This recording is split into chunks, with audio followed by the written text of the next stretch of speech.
As if there weren't already enough reasons to get out there and organize for the 2022 election, now the Supreme Court is going after clean air. Let's talk about it in today's video.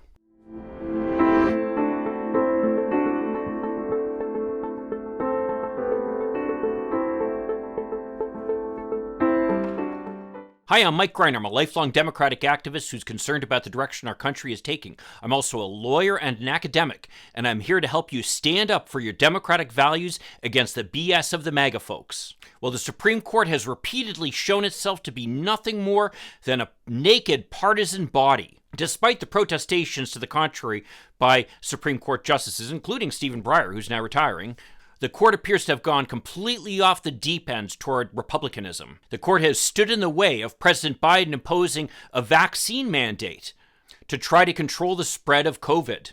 And yet they've done everything they can to stand in the way of women being able to control their own bodies. Now, though, the Supreme Court has taken up a case, West Virginia versus the EPA, that could make it impossible for the EPA to step in and do anything about climate change. You see, here's the problem. With Congress unable or unwilling to do anything about climate change, the way the United States has been able to go about trying to reduce our climate emissions has been through regulation. And one of the primary means of doing that is through the EPA. Back during the Obama administration, the EPA implemented its Clean Power Plan, which would have required electric power plants to reduce their emissions by as much as 32%. But then the Supreme Court blocked that, and then the Trump administration got rid of it. Then the Court of Appeals blocked the Trump administration's effort to weaken it. And then in comes President Biden. Now, here's what makes this case especially disturbing. It makes it clear that this is an activist court intent on pushing a blatantly political agenda. You see, each year, as many as 10,000 cases request to be heard by the Supreme Court. And typically, the Supreme Court hears about 100 cases a year, which means that it only accepts 1 out of 100 cases that are submitted to it. As a result, necessarily what the court will do is it will pick out cases that it thinks are particularly important for it to review. Like a good reason that the court will review a case, for example, is when one circuit court of appeals will rule one way on an important issue, and another circuit court of appeals will rule another way on an important issue. Then we have what's called a split in the circuits, where literally you have 2 different laws in effect in 2 different parts of the country. So the Supreme Court will step in to resolve this difference and make sure that the same law applies throughout the country.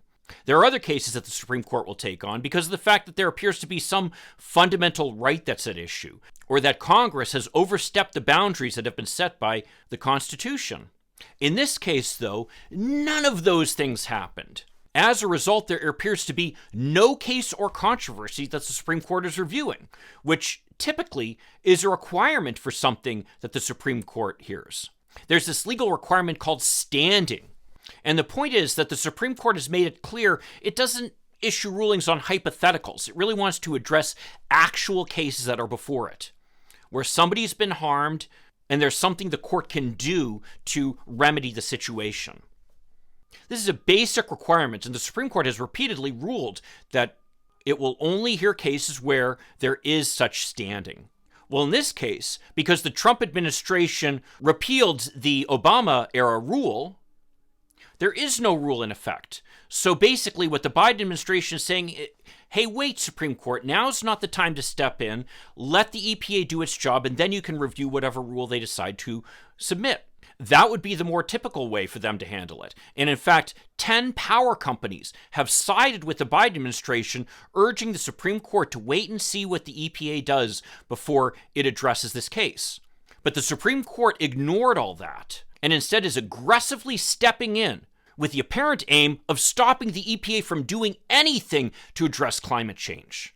This is particularly ironic that the Supreme Court will bend over backwards for the power companies, and really actually not really the power companies, as most of them are siding with the Biden administration. Really, it's just the coal industry. In the same way that they bent over backwards to stop any kind of effort by this administration to stop the spread of COVID, but yet when women want to control their own bodies, oh, there's nothing they can do about that, right? Well, I've been saying since I was in college that we as Democrats need to focus on the Supreme Court above all else.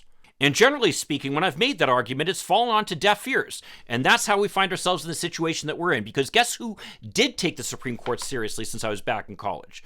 It was the right wing.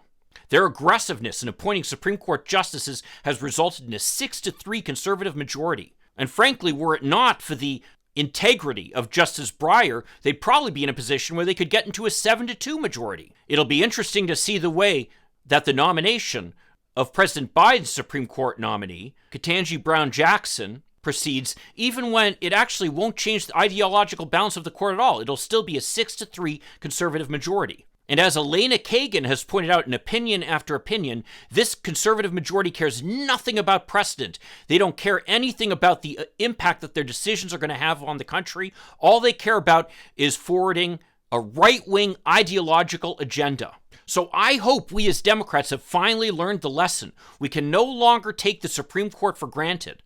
We can't argue that, we shouldn't turn out to vote because, we aren't inspired by our candidates, or our candidates aren't liberal enough for us, or our candidates aren't moderate enough for us. None of that should matter. All that should matter is the fact that if we continue to allow the conservatives to turn out when we don't turn out, we're going to have a more and more right-wing Supreme Court.